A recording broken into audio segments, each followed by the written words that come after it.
नमस्कार, this Shilpa Singh Rajput. Hello guys, this is Abhishek Singh. Welcome back to our channel. Guys कैसे हैं आप लोग? आई होप आप लोग बहुत ही बढ़िया होंगे।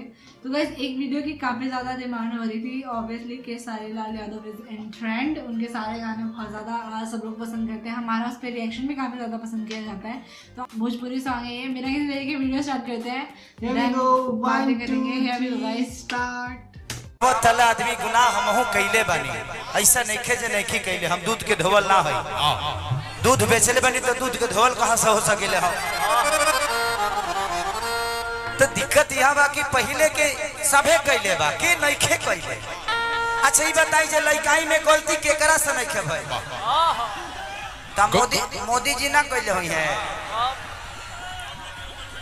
हां तो दुनिया में सबसे हर आदमी अपने जीवन में गलती किया है जब उसके समझ नहीं था कि लिरिक्स का मतलब क्या होता है, अश्लीलता का मतलब क्या होता है। लेकिन अब हम जानते हैं कि अश्लीलता का मतलब क्या होता है। इसीलिए तो गाए हैं कि तोरा रखी जाके कजरा ये जा झगड़ा करा देले बा। अच्छा चलिए विजय सिंह वहां की तरफ से बहुत पुरस्कार कि मान करे छोड़ दी कहिल पढ़ाई कि होला स्कूलिया अभी बहुत लड़ाई कि धके कोनो गाटा खींच ले बा दुपट्टा हमर जीवा जरा देले कि तोरा रखिया के गजरा ये जा अरे झगड़ा करा कि नोट बरसे न तोहरा नथुनिया कि जब हिलावे लुको नोट इसमें कहाँ से लीला? एक और ये हमारी कृष्णा बेदर्जी जी का लिखा हुआ गाना था। एक और गाना बाबा के को हिट कैले बा, पवन बाबा के कौन हो कि देहला दरदिया सैयद रगरी ले के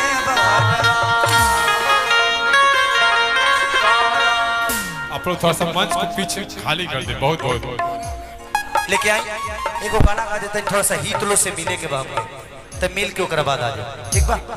ऐसे जो उन लोगों को जाना है तो शायद मिलने के लिए बुला रहे हैं। आइए एगो गाना गा देते ओकरा बाद दिखाओ। चलिए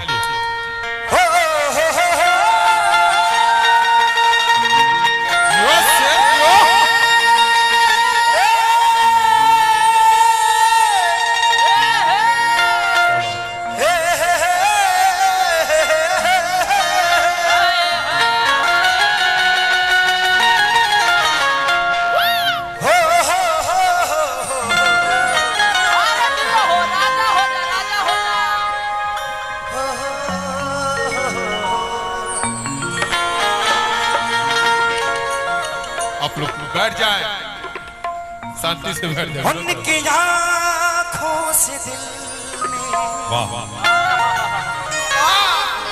उतरते गए बेपना प्यारी बंसी करते गए जब सी घुटन सांस हो जाती बंद बाबा मेरा मन था मुश्किल में अच्छा किया जो निकल आया। आप लोग बहुत भीड़ थी उनके दिल सबके थैंक यू। अरे सोना जी आ गई हैं। चलिए हमारे बीच में सोना पांडे भी हैं, इनको आज कौन नहीं जानता है कि राजा छूटा तपस नगर में हो हे राजा जानी बाजा ले जाइए कोका कोला। उसी पे मैंने कांवर भजन भी गाया है। नहीं रास्ता में मांगब कोका कोला ए राजा भूख को के बोला चले ना बोलो ले बड़े भोला। देखिए आई एक गाना ओकरा बाद थोड़ा सा हम मेहमान जो हमारे संबंधित आए हैं हमारे उनको छोड़ना है, शायद उन लोग को जाना है, मिलने के लिए बुला रहे हैं, तो एक बार उन लोगों से भी मिल लूंगा। एक गीत गा के प्लीज, एक गीत गा के आप जा सकते हैं। गीत गा के हाँ कि राजा रील पर देखाव तनी अपन चिन्ह मिलबो यो हिल करबो या कि हिल करबो लेके आई कि तोहरा बिना अरे खाना पीना कि सोना या रानी बेकार। ये गाना लिखा माने हमारे भाई अजीत हलचल जी, जिनको आप लोग हमेशा सुनते हैं, उनका बहुत सारा गाना मैं गाता हूँ। कि तोहरा बिना खाना पीना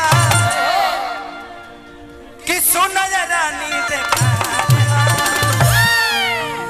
सुना सोना बेकार बा एगो हमर दिल एह जान होई तीनों तहार। 1 2 3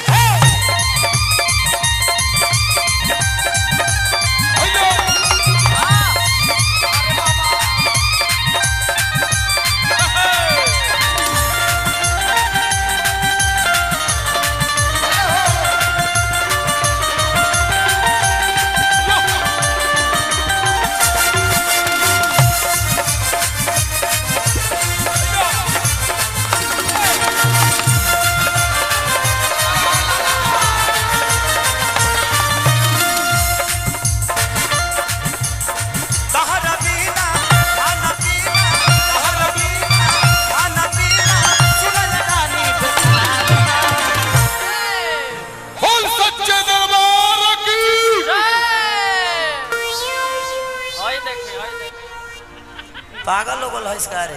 हां भाई हमने कहा था नहीं कि सुना रहरा बिना खाना पीना बेकार देगा तो बोल सच्चे दरबार की जाए।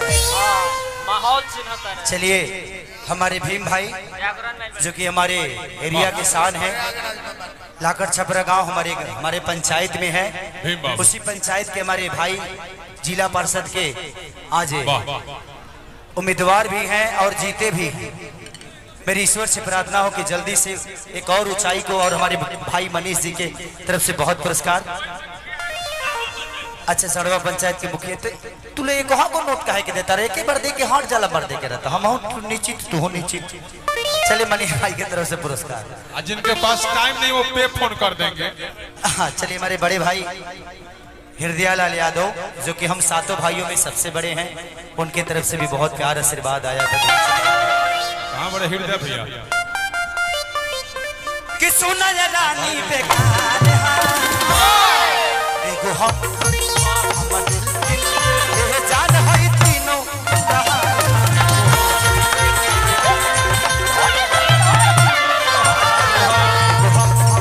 हमर दिल एह जान है तीनों